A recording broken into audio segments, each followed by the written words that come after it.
Hello guys, how are you? I'm Hardeep Singh. Welcome back to your own YouTube channel. IELTS updates and recent exams. For more updates related to recent IELTS exam writing test topics, listening, reading, practice test, and speaking, you got guesswork. Please, guys, participate in everyday listening and reading practice test to achieve your desired band score in your actual IELTS exam. Please hit the like and subscribe button. Press the bell icon for the upcoming notifications. Don't forget like, subscribe and share my YouTube channel and my Facebook page, IELTS updates and recent exams. Part 1. You will hear a student and an advisor talking about facilities at a college. First, you have some time to look at questions 1 to 5.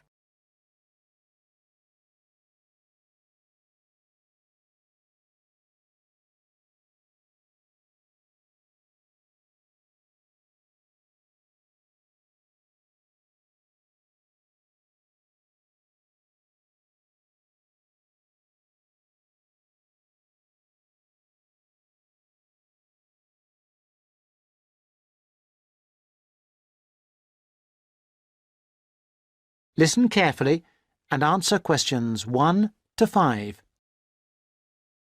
Hi, I wonder if you could help me. I'm starting a course at Glenfield in a few weeks. I was just a bit worried about what facilities there will be and what I'll have to do. I'm especially interested in health and welfare stuff. Certainly. We normally send out a copy of our leaflet, Staying Healthy at Glenfield. I'm not sure why you haven't had it. Well, could you answer a few questions for me? Firstly, I'm wondering about how I get a doctor when I arrive. Well, you can register with the University Health Centre on North Campus. And do I have to pay for that? Not to register, but if you have to get medicines, there's a prescription charge of £6.50. Okay. Well, I'm not planning to get ill. That's only going to arise if I have any problems. So, should I just go along when I arrive? That's what we recommend for peace of mind, but it's not compulsory, and if you don't live inside the catchment area, you can't in fact register there. Where do you live? Well, at the moment I'm staying at the Backpackers Hostel in Hill Street, but I will be moving from there shortly, somewhere nearer. Well, there's a map at the centre which shows you the area that the university practice can accept people from. It's what we call the yellow zone. If you live outside that area, you have to find another medical centre to register with. It sounds like I'll only qualify after I move. I think you might be right. Then, in addition to the health centre, there's a free counselling service for all students situated on the North Campus. You don't have to register. They also have drop-in sessions.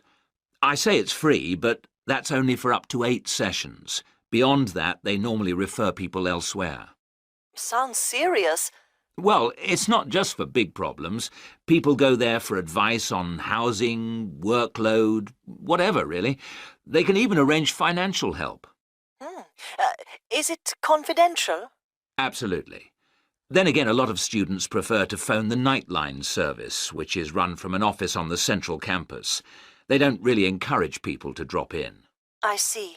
So it's basically a free phone line.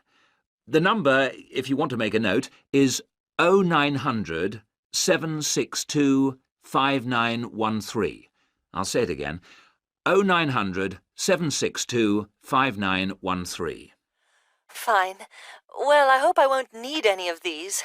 What I will want is access to some gym facilities. Right. Well, you'll find those on the South Campus in the Sports Centre. It's great, but it's not free. You have to present your student card and pay a fee of £22 to get a pass. But that will last you for the whole year. Before you hear the rest of the conversation, you have some time to look at questions 6 to 10.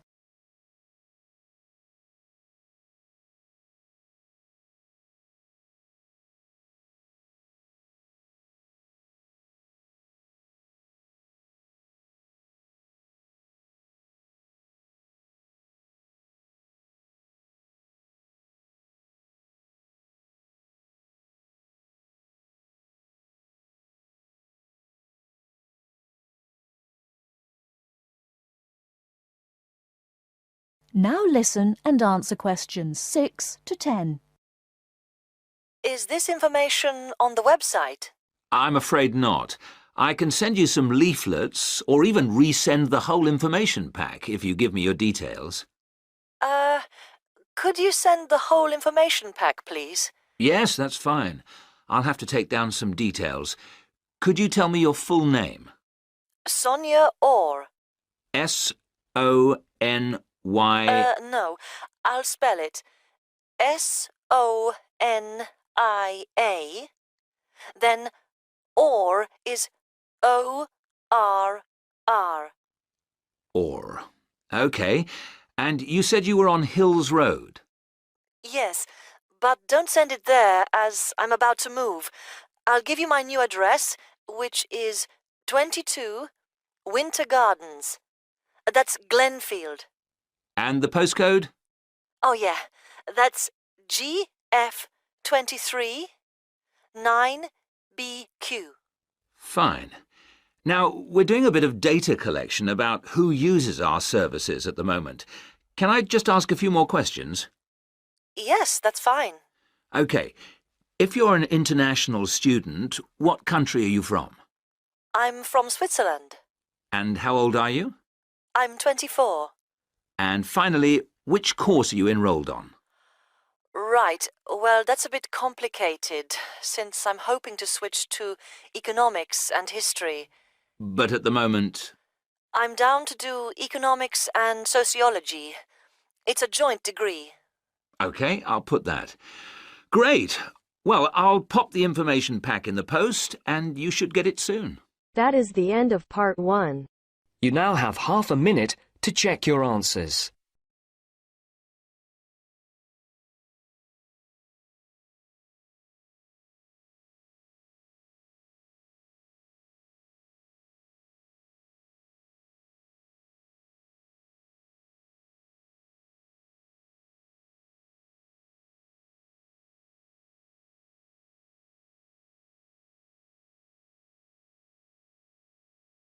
Now turns to part 2. You hear a club leader giving information to a group of young people who are planning to do a 2-week holiday course at the Tamerton Centre. First, you have some time to look at questions 11 to 15.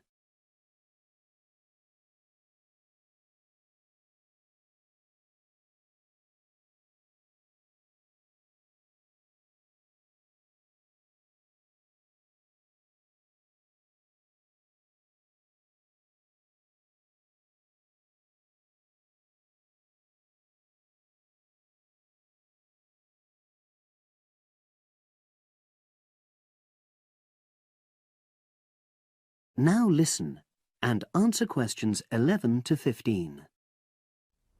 Hello, everyone. I've been asked to talk to you this afternoon about next month's trip to Tamerton Study Center for the 2-week course.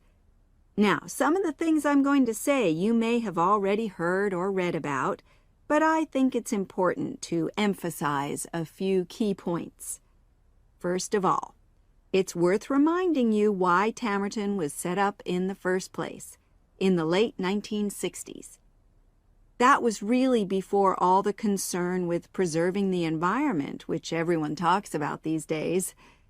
The idea was simply to get people out of the cities and into the country and to find out that just being outdoors can be very rewarding. This is not going to be a holiday in the usual sense. It's called an adventure course because you'll really be stretched to your limits, but that in itself can be a positive thing. The group I took last year, for example, said that although they actually felt pretty weak and exhausted all the time, it really made them learn a lot about themselves and increased their confidence. And in the end, that's the most important thing.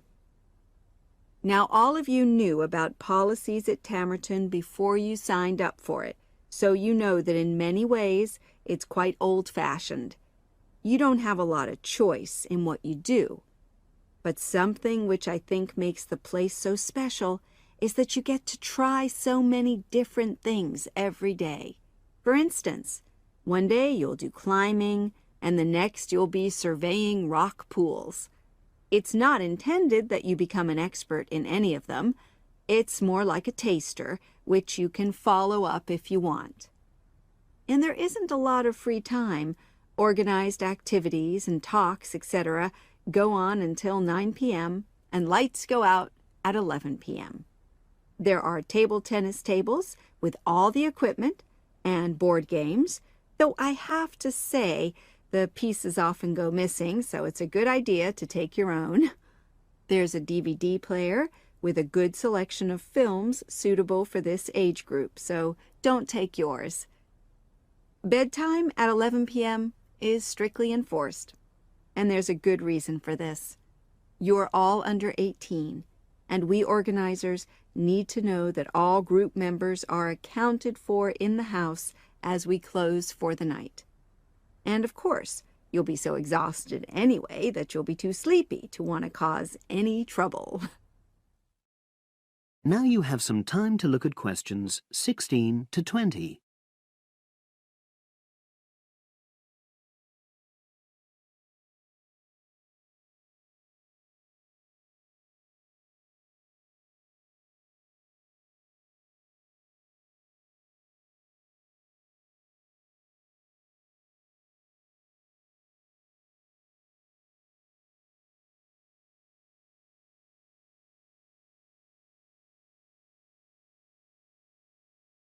Now listen and answer questions 16 to 20.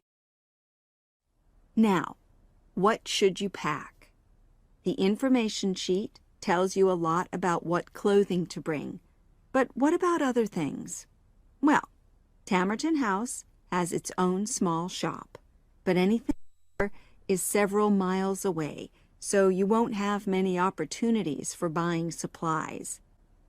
So in this last part of my talk, I'm going to explain what objects you should take with you to the center, what you can take if you want, and also, very importantly, what you cannot take. Several of you came up to me before this talk and asked whether you can take things like kettles or hair dryers. The answer is there are plenty of these electrical appliances available in the center, and they are of the proper voltage and are checked regularly. Yours may not be, so the rules at Tamerton say you can't bring them into the center because it's considered a fire risk. Remember, it's a very old house. Now, another question was about cell phones. Although you definitely can't have them on during inside talks, you equally definitely need them when you're out on exercises. So they're a must, I'm afraid. Anybody who wishes to talk to me about borrowing a phone for the fortnight, please see me after this talk. Now, the weather's heating up at the moment, and you'll be outdoors a great deal. If you wear proper clothing, especially a hat, sun cream is optional. Also, they sell high-factor cream in the shop, so you don't have to take any of your own unless there's a special kind you use. Now, there's a special note about things like deodorants, which come in aerosol cans. I need to tell you that these are banned in the center because apparently they have the habit of setting off the fire alarms. If you want to take an aerosol can, you'll actually be at risk of being told to leave. And finally, people have been asking about whether they need to take towels. Well, the center does provide 1 towel per guest, which you're required to wash yourself. If you're happy with that, then don't bring another. If not, take one of your own. Just remember how much outdoor exercise you'll be doing and how dirty and wet you'll be getting. That is the end of part 2. You now have half a minute to check your answers.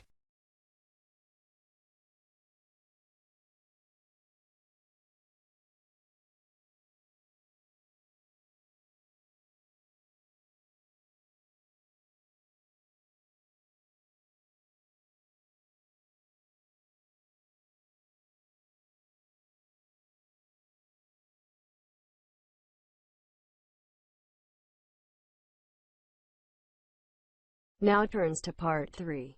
You will hear 2 short talks about animals. Mark is going to talk about the koala. As you listen, complete the notes with the information you need. First, you have some time to look at questions 21 to 25.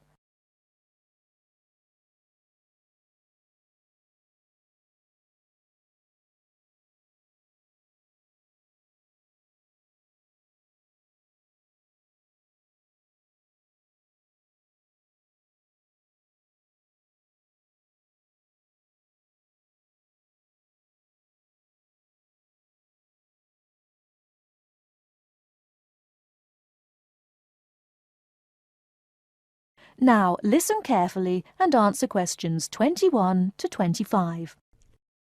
Good afternoon. Today we'll have two students, Mark and Philip, to talk about animals. Mark will be the first. Mark, please get straight down to business. Right. As you know, Australia has many unique species of animals due to its long geographical isolation, such as kangaroos, wallabies, koalas, wombats, dingoes, possums, platypuses, spiny anteteras, and so on. Today I'm going to talk about koalas. The koala is a sluggish, tailless, furry, arboreal marsupial. Koalas are different from state to state in colour and build, probably because of differences in climate and diet. In Queensland, for example, koalas typically have a red dish or tawny colour. In New South Wales, koalas are greyish with ash-like flecking. In Victoria, they tend to be heavily built, with a shaggy coat of a brownish colour. Koalas tend to be solitary creatures. They come together to mate in spring and early summer. At mating time, the males are noisy and quarrelsome. Before you hear the rest of the talk, you have some time to look at questions 26 to 30.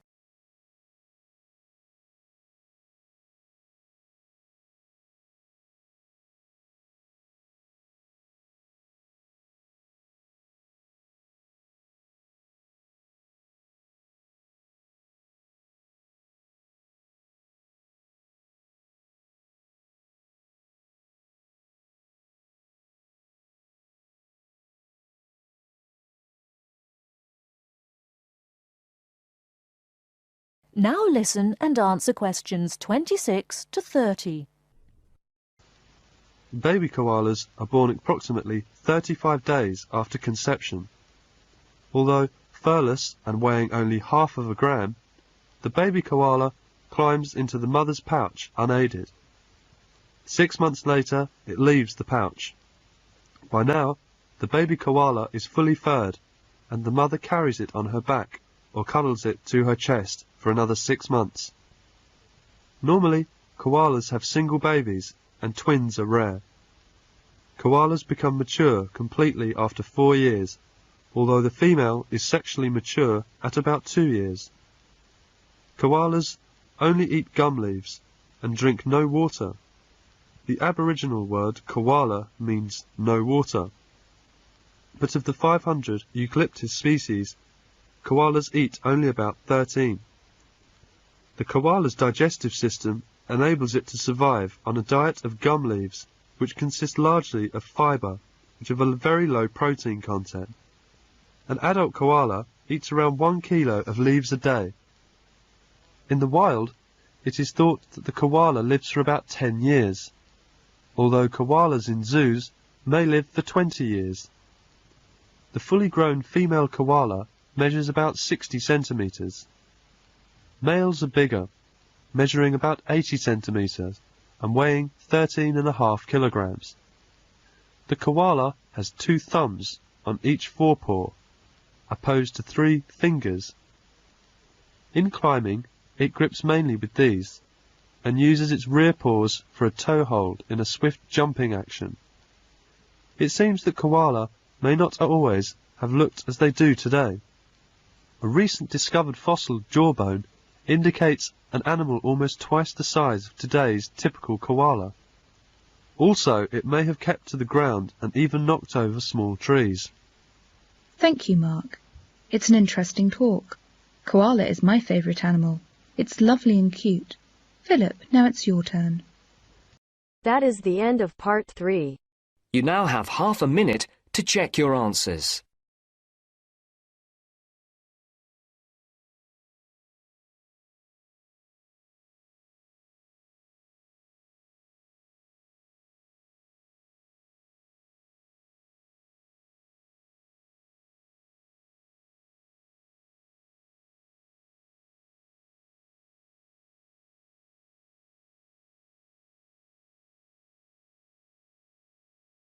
Now turns to part 4.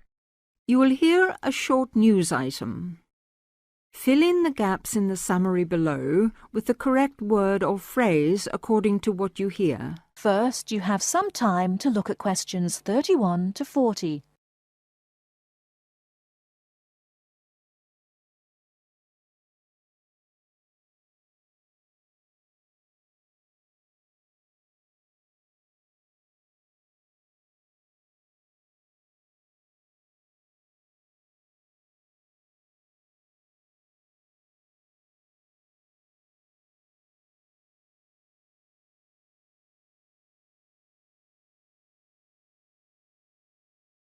Now, listen carefully and answer questions 31 to 40.